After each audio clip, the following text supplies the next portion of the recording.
नहीं बाबा। मेरे बारे में सोच रहा है और मुझसे ही छुपा रहा है, पगला कहीं का। क्या कहा डॉक्टर ने? यही ना कि तेरा बाबा कुछ ही दिनों का मेहमान है, ज्यादा से ज्यादा 1 महीना निकालेगा।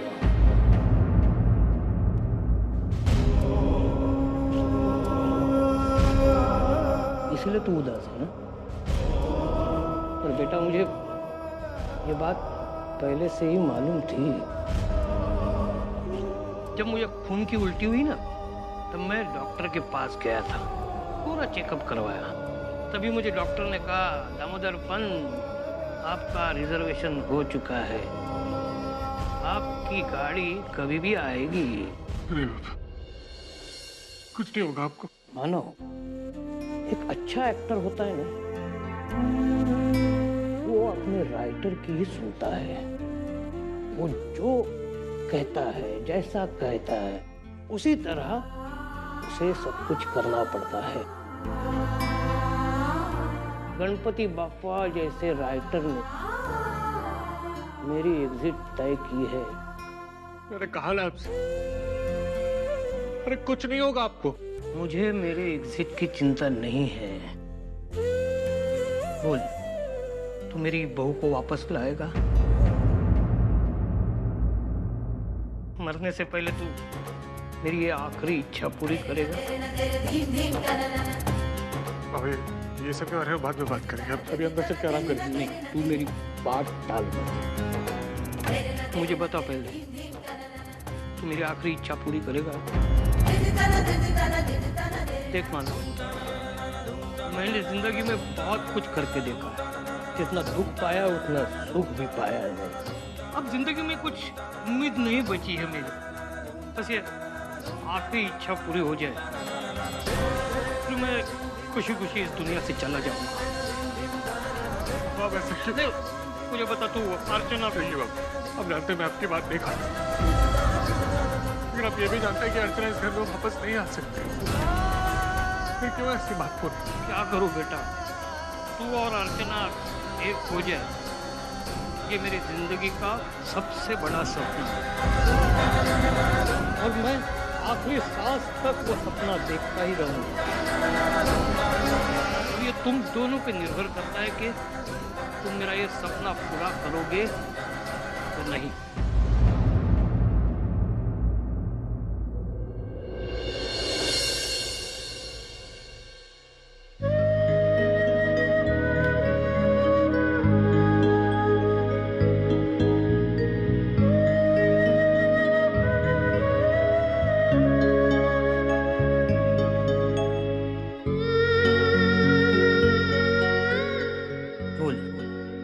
मेरी बहू को वापस लाएगा? मरने से पहले तू मेरी ये आखिरी इच्छा पूरी करेगा? क्या सोच रहे हो माला?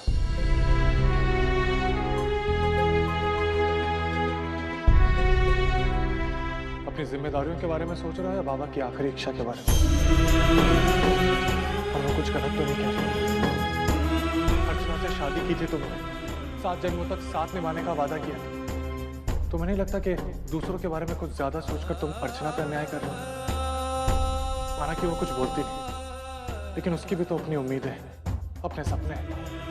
एक पति होने के नाते उन्हें पूरा करना तुम्हारी जिम्मेदारी नहीं है? क्या सोच रहे हो माना? जिस जिम्मेदारी के लिए तुमने अपनी सारी खुशियां कुर्बान कर, आज उस जिम्मेदारी से अपना मुंह फेर रहे हो। अरे अर्चना को तुम्हारी जिंदगी में आए हुए तो सिर्फ 1 साल हुआ है। इस घर में तुम पले हो, बड़े हुए। इस घर की जिम्मेदारी तुम्हारे लिए कुछ नहीं है। मानो तुम्हें जल्दी से कोई फैसला करना पड़ेगा। ऐसे तुम सबकी जिंदगी के साथ खिलवाड़ नहीं कर सकते। तुम्हारे एक फैसले पे अर्चना, बाबा, शामी सबकी जिंदगी निर्भर करती है। क्या फैसला किया तुमने? बोलो मानव, क्या फैसला किया तुमने?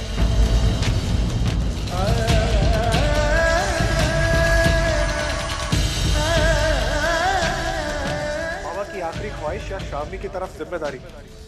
क्या बाबा की आखिरी ख्वाहिश पूरी करने की एक जिम्मेदारी नहीं? और तुम्हारे बाबा, वो तो भी मौत के दरवाजे पे खड़े। क्या उनकी इच्छा पूरी ना कर पाने का बोझ तुम जिंदगी भर उठा पाओगे? जिस जिम्मेदारी के लिए तुमने अपनी सारी खुशियां कुर्बान कर मानो तुम्हें जल्दी से कोई फैसला जिम्मेदारी से अपना मुंह फेर कैसे तुम सबकी जिंदगी के साथ खिलवाड़ नहीं कर सकते।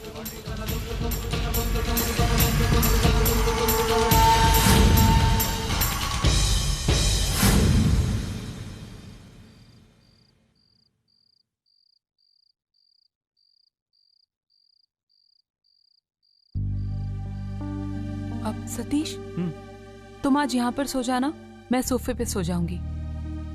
क्यों? क्यों मतलब? जरूरी नहीं है कि तुम रोज सोफे पर सो, कभी कभार मैं भी सो सकती हूँ।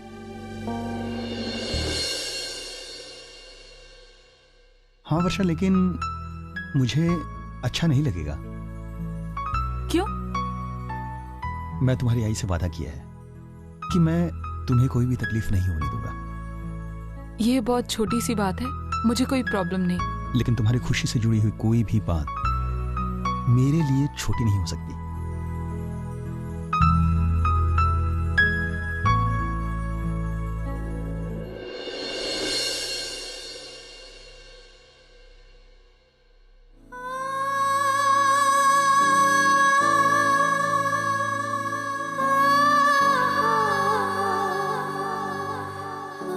सतीश,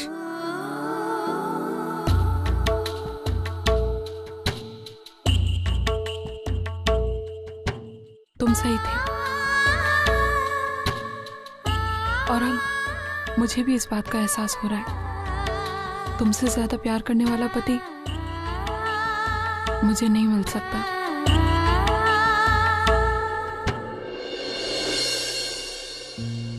मुझे नहीं लगता वर्षा कि मैं तुम्हें कभी समझ पाऊंगा।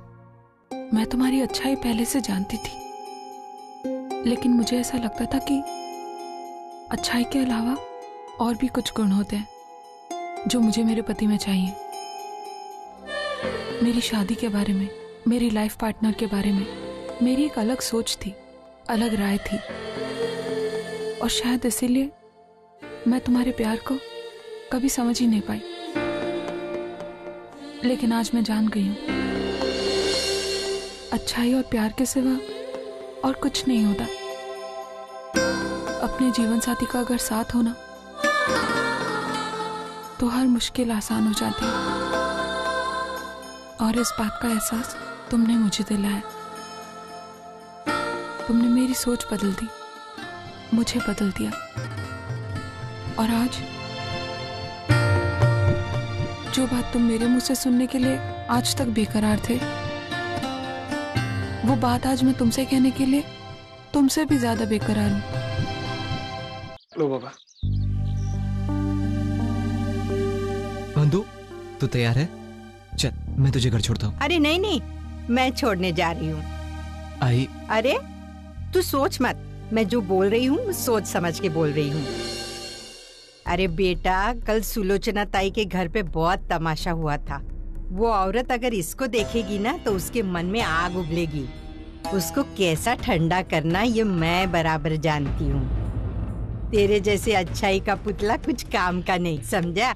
आई, लेकिन अगर तू अपने गुस्से पर काबू नहीं रख पाई तो? अच्छा होगा ना। अरे हमारे वंदू को बोलने से पहले वो 10 बार सोचेगी।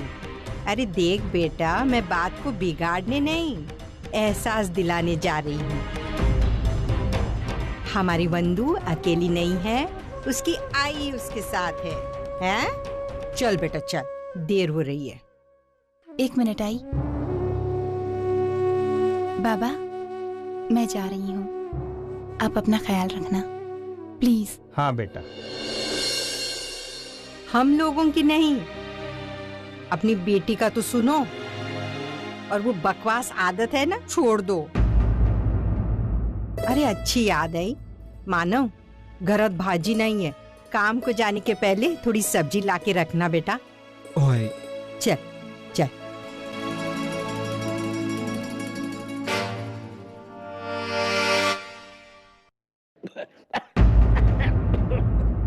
बाबा,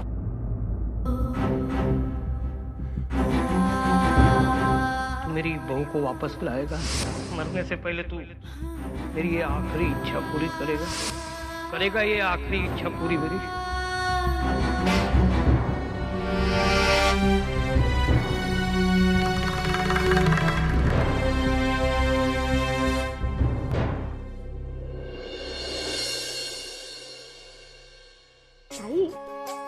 सब कुछ बोरिंग नहीं लगता है? क्या वैशु? यही लड़की वालों का बार बार आना, हम लड़कियों का ऐसे सज धज के शोपीस की तरह उनके सामने जाना, उनकी हाँ या ना कहने का इंतजार करना, मुझे तो ऐसा कुछ बहुत बोरिंग लगता है। तो 2 लड़कों में इतनी परेशान हो गई, मुझे ये नहीं पता चल रहा है तू ये सब कुछ कैसे सहन कर पाती थी? ताई, मुझे एक बात बता, अगर हम इस रिवाज को बदल दे तो, यानी उल्टा कर दे तो, लड़के वाले जो हम लड़की वालों को देखने आते हैं ना, अब हम लड़की वाले लड़के को देखने उसके घर पे जाएंगे, उसे ऊपर से नीचे तक अच्छे से जांचेंगे परखेंगे और फिर अपना फैसला सुनाएंगे। कैसी आइडिया? अच्छी वैशु, बहुत अच्छी, लेकिन समाज में ये सब बिल्कुल नहीं चलता। मैं नहीं मानती हूँ ऐसे समाज को और ना ही इसके रीति रिवाजों को। ऐसा नहीं कहते वैशु। क्यों नहीं कहते ताई? मुझे नहीं लग रहा समाज लड़कियों के साथ जरा ज्यादा ही अन्याय कर रहा है। लड़की बड़ी हुई नहीं कि उसकी शादी के चर्चे हर जगह चलने लगते हैं। आपकी लड़की बड़ी हो गई, उसे शादी नहीं करती, उसे घर पे कितने दिन तक बैठाओगे, वगैरह वगैरह। जबकि लड़कों के साथ कुछ नहीं होता है, उनको पूरा अधिकार दिया जाता है, वो अपना फैसला सुनाए कि उन्हें शादी कब करनी है और कब नहीं करनी। जबकि यही फैसला अगर लड़की ले तो वो बहुत बड़ा गुनाह कहलाता है। लड़की को समाज के दायरे में रहकर शादी करनी है, मतलब करनी। अरे बस बस बस, मुझे एक बात बता वैशु, तू ये सारी बातें क्यों सोच रही है? मैंने तुझसे कहा ना, जब तक तू इस शादी के लिए खुद हाँ नहीं कहेगी तब तक तेरी शादी नहीं होगी। और मैंने तुझसे वादा भी किया है ना। आस्या, मुझे भी वैशु आत्या की तरह सजना है। बैठ इधर। सजेगी बेटा, तू भी जरूर सजे, और फिर जब इतनी सारी सजेगी ना, तब तुझे पता चलेगा ये सजना धजना कितना बोरिंग और इरिटेटिंग लगता है। वैशु, अरे चुप बेटा, अगर तुम्हारा यहाँ का काम खत्म हुआ है तो जरा मेरी मदद के लिए आना, जरा सब्जी ला कर दे बेटा, ठीक है? मैं भी आऊंगी आपके साथ। चल वैशु, मैं आती हूँ।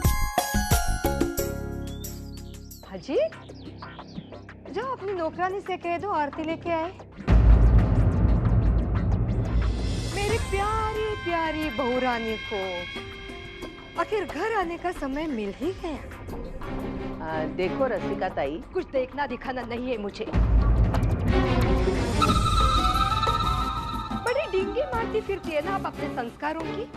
कल क्या हुआ था जब मेरे ना कहने के बावजूद भी आपकी बेटी आपके साथ आई थी? गलती तो आपकी ही थी, आपको ना नहीं कहना चाहिए था। कोई भी बेटी अपने बाप की बीमारी की बात सुन के रुक ही नहीं सकती। जाने दो, प्यार मोहब्बत इंसानियत में आपको क्यों समझाओ? हमें क्या समझना है और क्या नहीं, ये हम अच्छी तरह जानते हैं। आपस सिखाइए हमें। आपकी बेटी की नीयत हम अच्छी तरह जान चुके हैं। जब जब मौका मिलता है तब तब हमें नीचा दिखा दिए। कभी है वो सबके सामने आई का अपमान किया इसने।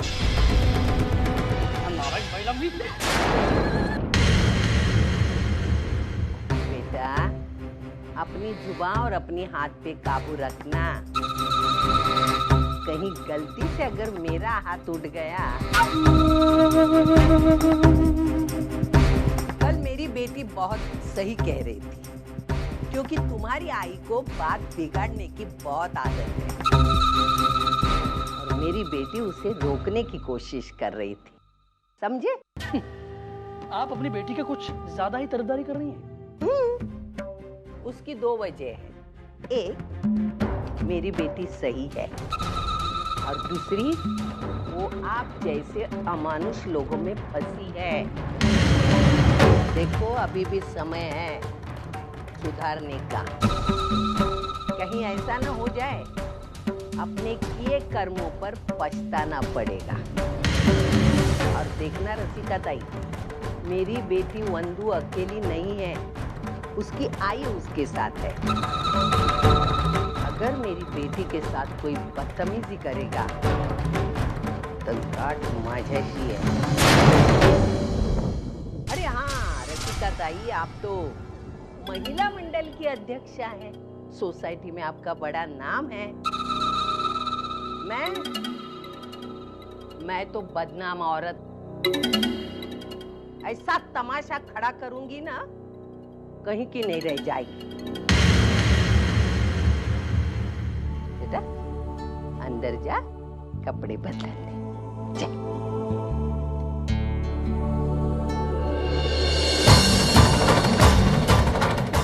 निकल।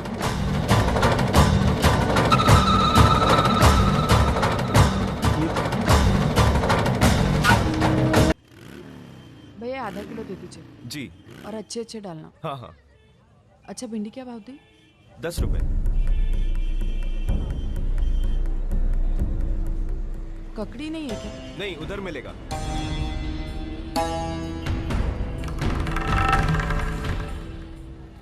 भैया आप थोड़ा जल्दी जल्दी कीजिए ना। मानो काका।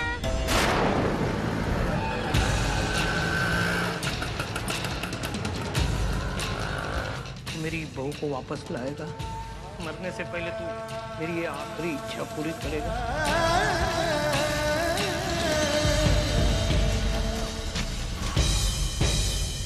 कितना हुआ?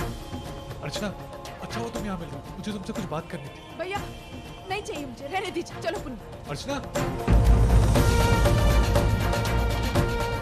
आप ये रुको ना, मानो काका से मिलना है। पुन्नी चलो। अर्चना,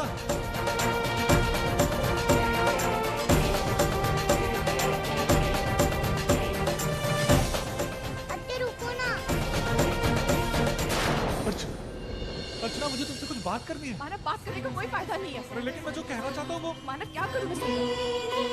हम लोग जब भी एक दूसरे से मिलते या बात करते हैं हमें सिर्फ तकलीफ होती है और कुछ नहीं। मानव एक और बात मानव, 3 दिन बाद आपकी श्रावणी के साथ शादी हो रही है। मैं नहीं चाहती कि मेरी वजह से कोई प्रॉब्लम। मुझसे जो कुछ भी मंदिर में हुआ ना मानव, मैं और बर्दाश्त नहीं कर सकती। चलो पुन्नी। ऋषा, पुन्नी चलो।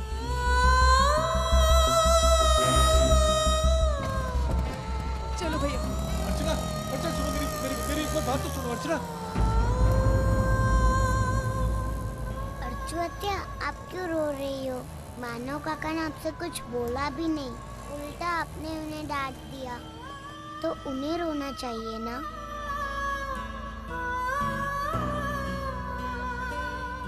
भैया अब वापस गाड़ी घुमाई और वही लीजिए जल्दी। भैया जल्दी। बस भैया यही रोक दीजिए। भैया आप बच्चे का ख्याल रखिएगा, मैं कुछ लेकर आई सामान।